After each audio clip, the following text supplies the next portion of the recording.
love when you leave me a little toot of yesterday's cold coffee in the bottom of my mug so that it'll cool down the hot coffee in the French press when I put it in.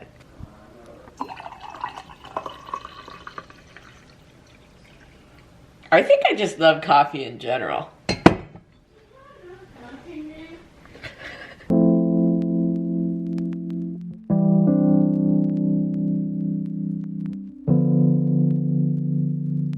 Greetings, this is my 2021 Christmas list. I already shared this on Twitch the other night, but then I realized that I never shared it with Vlogmas, so I'm gonna do that now. I'm asking for a good clear glass cake stand, a pretty wood pepper grinder, a brown leather sword sheath and sword.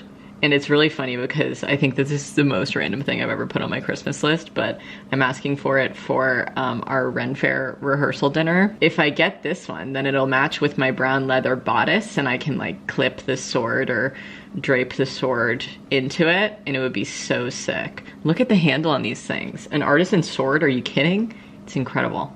And then I'm asking for Scrabble, either like the regular base game in a box or like an artisan one. You know, I just love some good Scrabble. I'm also asking for a nice black shawl, this Casey Musgraves necklace that says good wife, because you know why. This is one of my favorite songs on her new album, and I just love this necklace so much. I think it's so cute. And you know I love a good gold everyday necklace as well. I'm also asking for a new chalk bag for climbing because Finley and I share one now and it's kind of annoying when we climb together to share it, so I'm asking for this one. And it has sunflowers on it. So cute. Mushrooms and sunflowers. And then I'm asking for just a bunch of vinyl that I'm always looking for, which is like Fleet Fox's Self-Titled, Carole King Tapestry, ABBA Arrival, Chance the Rapper Acid Rap, and Slightly Stupid's Live and Direct Acoustic Roots. So that's my Christmas list this year. Finley's looking for salad tongs on Etsy. Hi guys, I'm reading in the guest bedroom now because Finley is shopping for my Christmas presents and he was like, okay, I'm gonna start looking once you're not in the room. And I was like, okay, I'll go read in here. I sent out my Christmas list to Finley's family. My family this year is only doing like one gift per person kind of a vibe. And so it's really exciting and nice that I was still able to make a Christmas list, but like for my second family, you know? So that's really sweet. I'm feeling really grateful. And I wanted to say, per what I was talking about the other day, when I was saying that maybe for the last few days of Vlogmas, I'll do like, I don't know, some pre-recorded baking videos or like a music special or something like that. I think I might try to film some content like that just before we leave town, just in case when I'm in Virginia, I'm like, I don't really want to film today. But also I wanted to say that either way, on the last day of Vlogmas, I'm going to be doing my day 25 as my what I got for Christmas haul, just so you guys can see that, because I don't think I'm gonna film like the opening of the Christmas gifts this year. I really feel comfortable doing that with my family and sharing that tradition with them, but since we're not doing that this year in Georgia, I'm not seeing my parents until early January. I figure like I'll just share the presents with you in like a sit down video on the 25th. I can record that maybe like after our gift opening when we're all just kind of like relaxing, hanging out. And so that last day will obviously be uploaded on the 26th on Boxing Day. And so that's like at least my rough plan. And then leading up to that, I'm obviously gonna film like our Christmas road trip and stuff like that. But I think just the biggest thing for me is like once we're in Virginia, I want to be able to like spend that time with Finley's family and siblings and him and our friends in Virginia and all of these things this year, rather than being like, oh, we have to get home by this time because I need to upload my vlog or edit it or whatever, you know? And also it's gonna be a really special year because we're gonna be celebrating our 1-year engagement anniversary on the 23rd, and then the 24th is Christmas Eve, which is the day that we announced our engagement last year. But we're actually staying in Virginia through Finley's birthday, which is on December 30th, and then our 5-year anniversary is on January 1st. So there's like a lot happening, and I just want to like be as present as possible through that time. And yeah, I just wanted to mention that, but we'll see what I come up with for pre-recorded content because I'm excited. I mean, technically Vlogmas is just a vlog every day, so I could do any kind of vlog that I wanted. And I know that you guys are super like understanding and you don't, you know, demand a follow me around vlog for every single day. And also all of your comments on day 6, thank you for leaving those when I was doing my cozy Q&A talking about, you know, all of these kinds of things. I was reading through some of your comments this morning and they were just all so sweet of you guys being like, please take a break. Don't even feel like you need to pre-record content, like we will be fine, whatever. But I still want to give you something, you know, because at the end of the day, Vlogmas for me is like, part of what makes it so fun to me is the challenge of like actually putting up a video for 25 days straight, you know, and I want to do that and provide that for you. So that all being said, I'm gonna try my best to do something. But I do appreciate everything that you guys were saying in the comments and I love you. I'm gonna read now. Oh, hi, Meghan. Hi, how are you? Good. I'm good. I was just writing an email to you. Hi guys. It's been a little bit since I've talked to you. Finley just brought me a gigantic bowl of macaroni and cheese. I'm gonna let it cool for a second while I tell you what I've been up to. Normally today, because it's Wednesday, I would do school, which was in my original plan, but when I was on the bed reading, I got a call from my wedding planner and then things really unraveled in the past few hours. In a good way, though. They have unraveled and re-raveled themselves into something even better.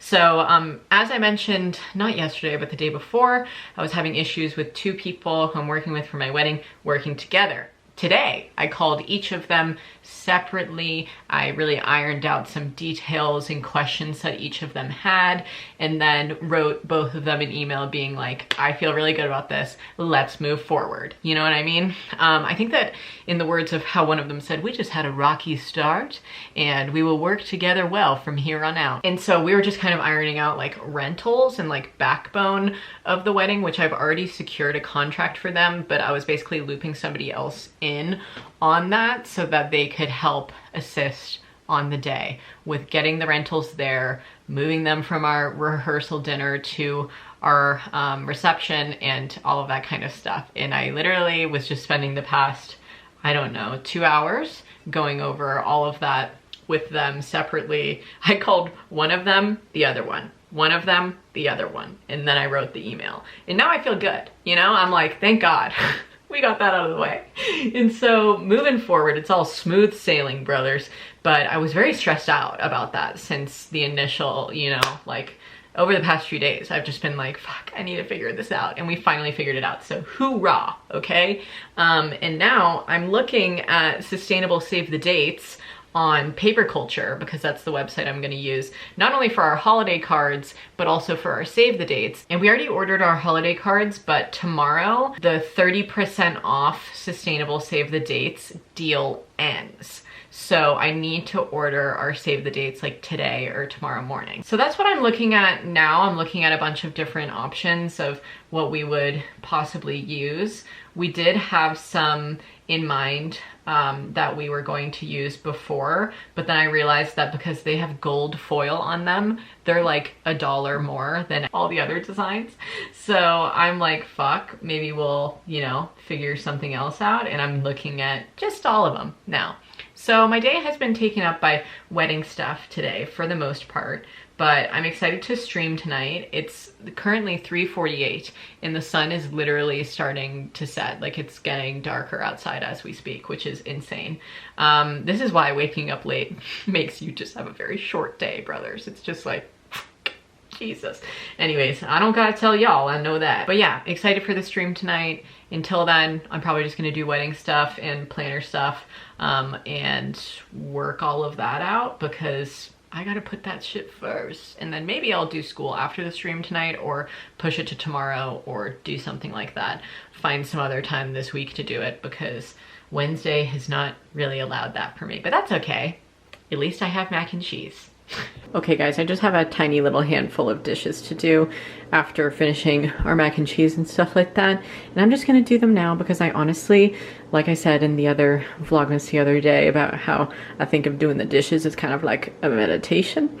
I need this right now to just kind of decompress after staring at screens for a while and re-prepare myself to go back on and pick our Save the Dates. But for now, we're doing this. So let's do the dishes right Now. Wow. Just a couple today, nothing crazy. Looking gorgeous. All right, guys, I can't wait till later. I guess there's really no timeline of when I need to do the advent calendar. But we have day 8. Delicious. Bone apple tit. You like this one? Yeah.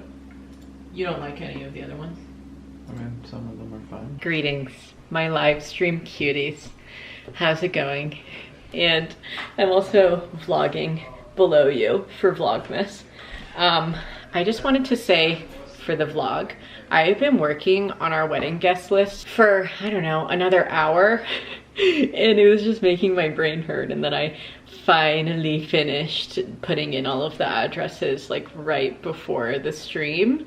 And now I'm decompressing on Twitch with my mushroom mug of tea. It's so funny. It looks really weird right now because I have like a strainer that's supposed to like fit another mug underneath it, and then this one on top of it to keep in all of the oils.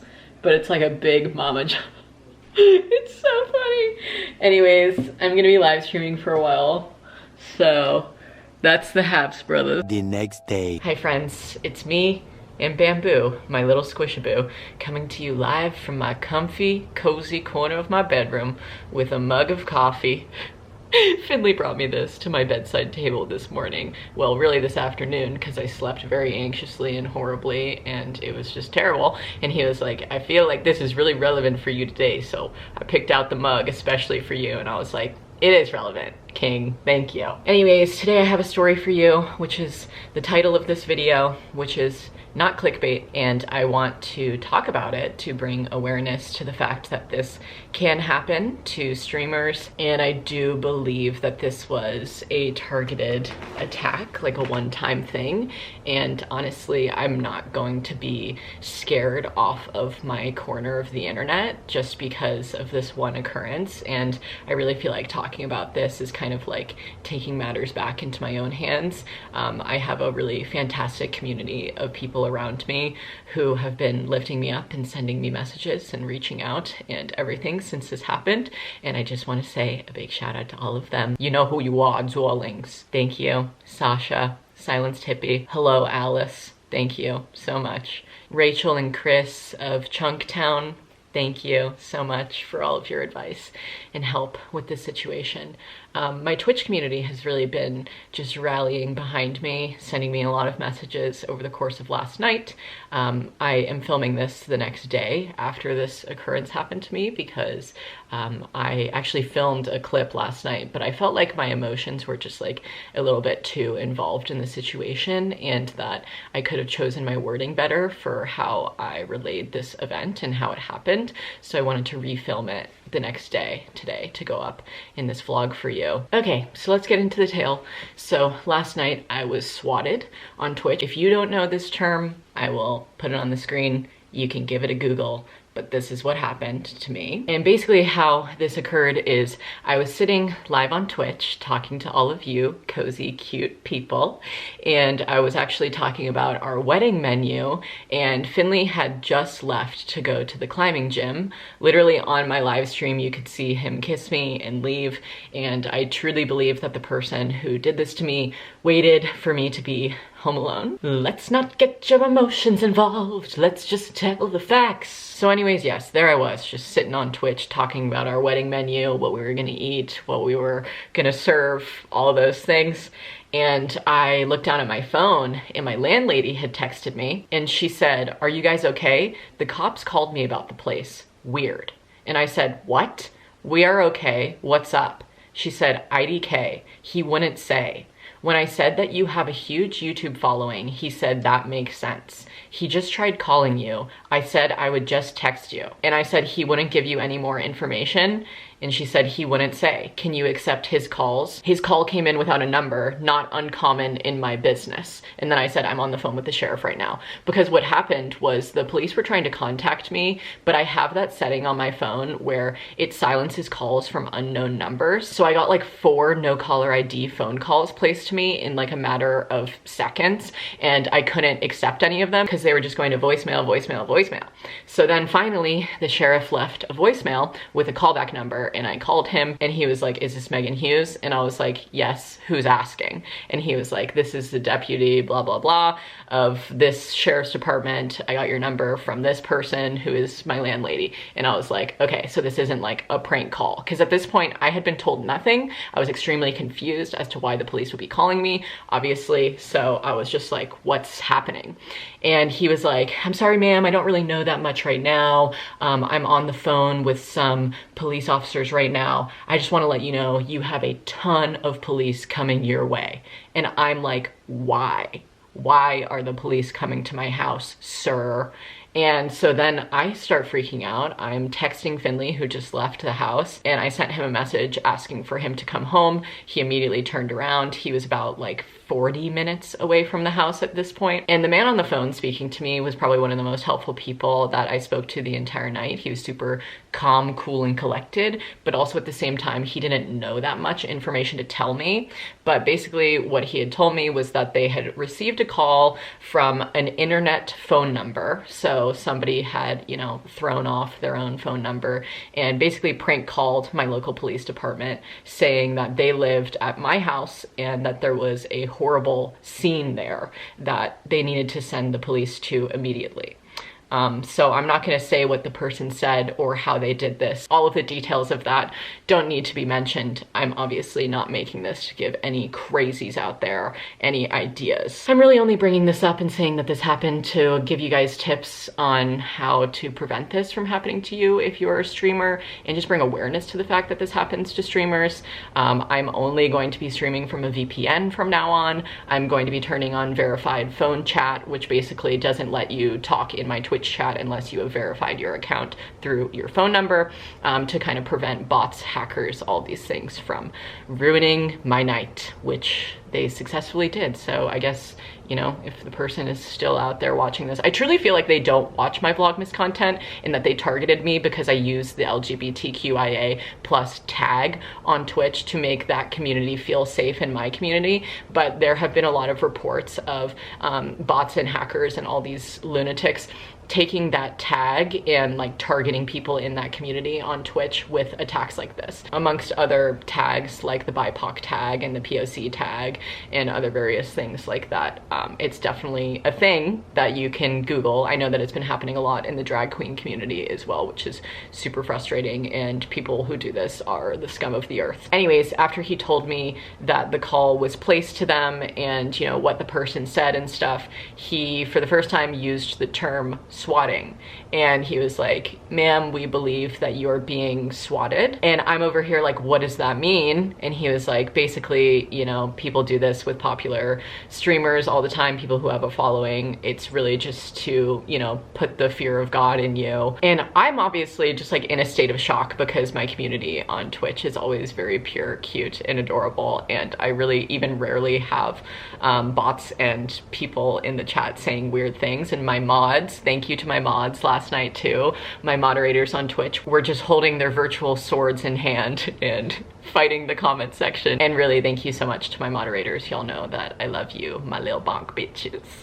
Also, by the way, when this was happening live, once I started getting weird calls, I was like, hold on. Like, you could see like my brow furrowed, and I was like, hold on. I just got 4 calls from an unknown number. And then I put up my be right back screen. And for anybody who was there live, there was like 300 plus of you there at the time, because I got raided from my friend Sasha. So she sent a bunch of her viewers over to me, and they didn't realize what they were obviously coming into, and they could have never realized, but that was what was happening. Was it was just a be right back screen.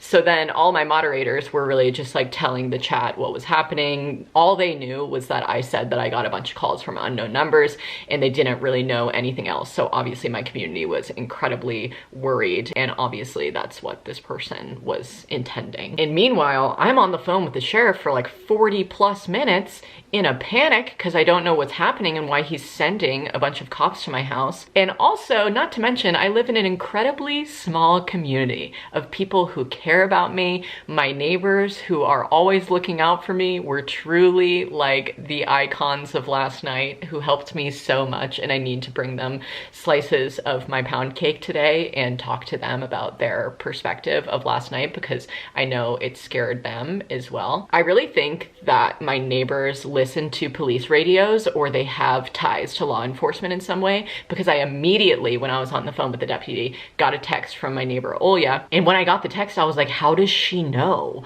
what's happening? But now it makes sense. She texted me, hey, is everything okay? I said, I'm really freaked out. Finley just left and the police are calling me. She said, is Finley okay? Are you okay? I said, he's coming home. She said, did somebody try breaking in? We locked all of the doors. Do you need anything? Are you safe? I said, there is somebody coming to my home with a flashlight. Is it you? I'm terrified, Olya, please. Because I saw a flashlight being flashed in my big windows downstairs, which you guys always comment about being like, I'm so scared about those big windows. I would never be okay with having huge windows in my house. And like, I saw somebody flashing a flashlight into it and I was like, oh my God, somebody's coming to my house. Like, somebody is here. And she goes, that's just John in our driveway. And I said, I'm on the phone with the police. She said, do you want John to come over? He asked. I said, yes, please.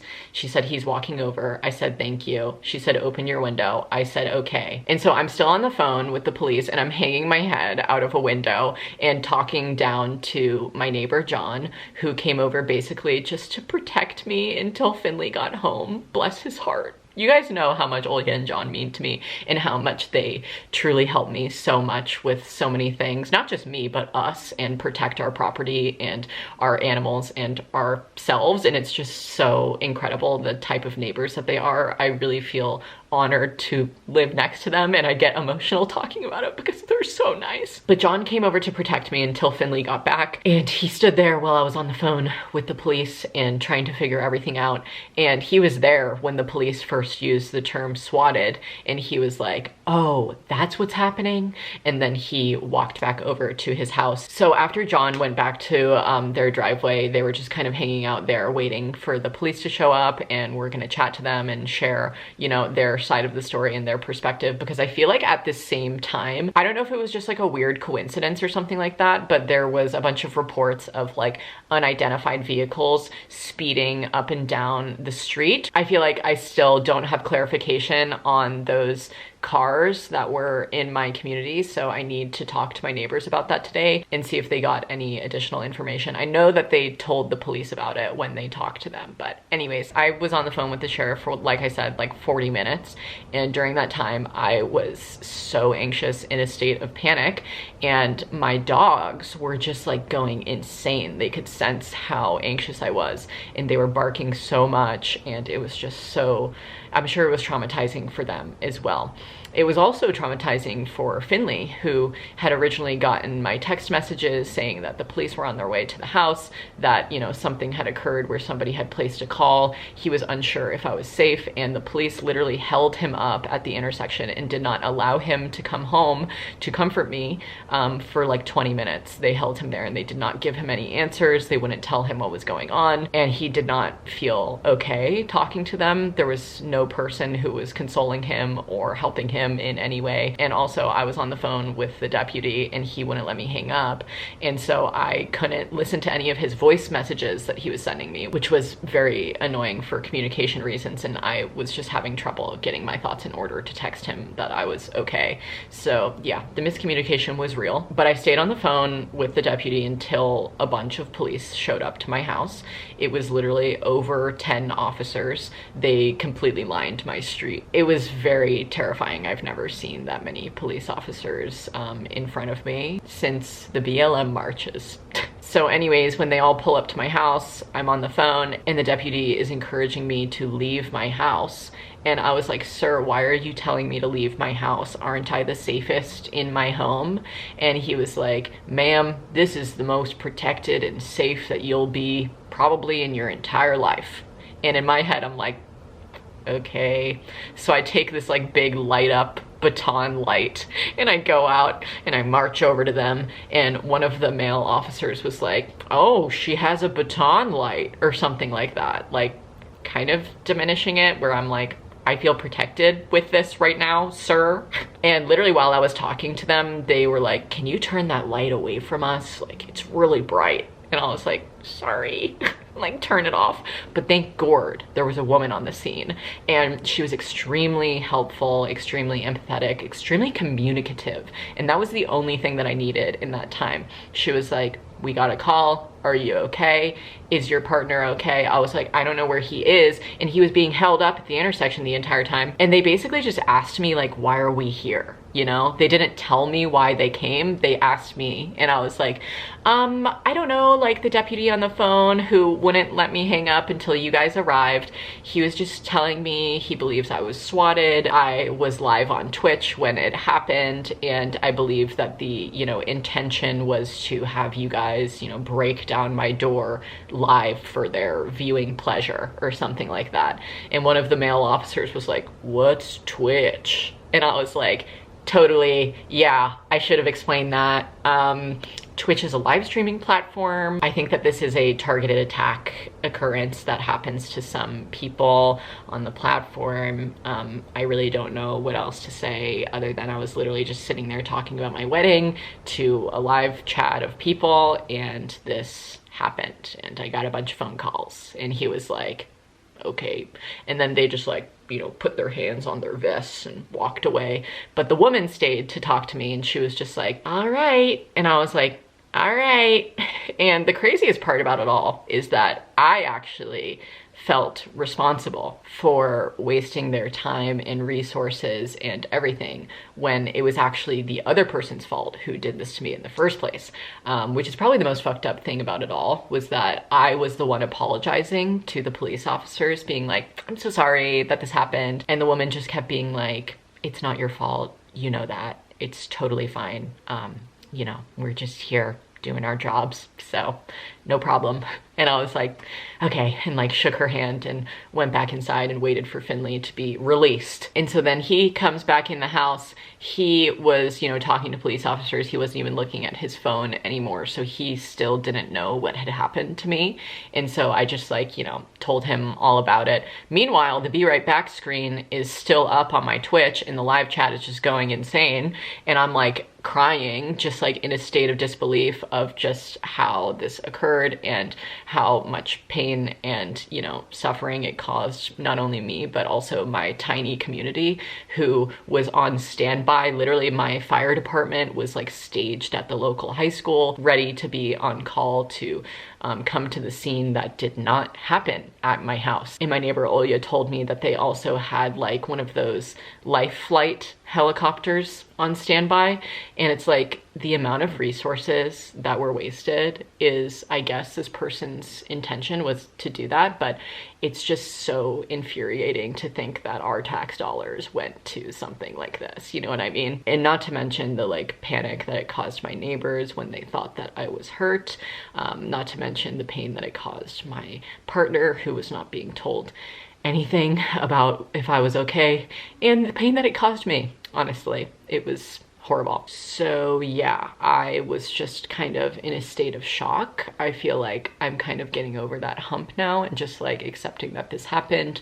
I'm going to be talking about it today for all of you and just moving on with my life, but obviously being slow and, you know, giving my body and mind time to deal with this and heal from this. I have therapy on Sunday, which will be fantastic, and I'm really happy that past me scheduled this for future me. But yeah, after it happened, I just got back on Twitch and I just said what happened, and I ended the live stream, and I believe that the person probably got the emotional reaction that they wanted from me doing that, and hopefully they'll just never fucking do this again to anybody. But obviously I have no control over anything that other people do. I only have control over what I do and how I react. So that's my tale today. I unpublished my VOD from last night so nobody can go back and rewatch it, which I think was a good idea, and I'm just kind of retelling the story for you today to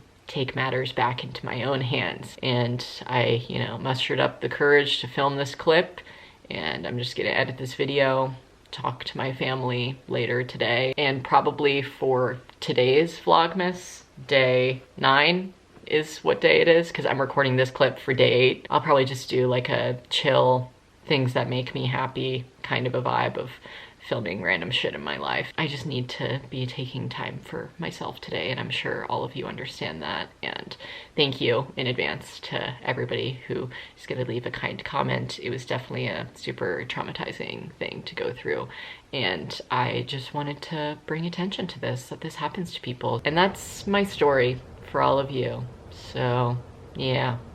Anyways, I love you. You can find me most of the time on twitch.tv/Meghan Hughes 3 times a week. Today's Thursday when I'm filming this, and I'm still up in the air on if I feel comfortable streaming on Friday. You'll see me live on Friday if you see me. If you don't, you can find me on Patreon. Okay, love you. Thanks for listening. Stay smiling. Bye, y'all.